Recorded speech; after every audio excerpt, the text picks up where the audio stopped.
રાધનપુર શહેરને આખલાઓએ બાનમાં લીધું।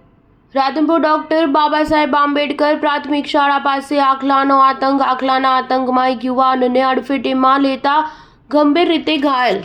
શહેરમાં આખલા આતંકને લઈને લોકોમાં ભય જોવા મળી રહ્યો છે। જ્યારે આ વિસ્તારમાં આખલા યુદ્ધ જામતા આખા વિસ્તારને બાનમાં લીધો હતો, જેને લઈને લોકોમાં દોડધામ મચી હતી। આખલા યુદ્ધમાં યુવાનને ગંભીર ઈજા પહોંચતા હોસ્પિટલ ખસેડાયો। પગના ભાગમાં ગંભીર ઈજાઓ પહોંચી। ઘટનાને પગલે સ્થાનિક કાર્યકર નરેશ બારોટે નગરપાલિકા પ્રમુખને જાણ કરતા નગરપાલિકા ટીમ ઘટના સ્થળે પહોંચી આખલાને પકડવાની કવાયત હાથ ધરાઈ હતી। જોકે ઘટનામાં આખલાને નગરપાલિકાની ટીમ દ્વારા પકડી લેવામાં આવ્યા હતા અને પાલિકાના કર્મચારીને પણ ઈજા પહોંચી હતી।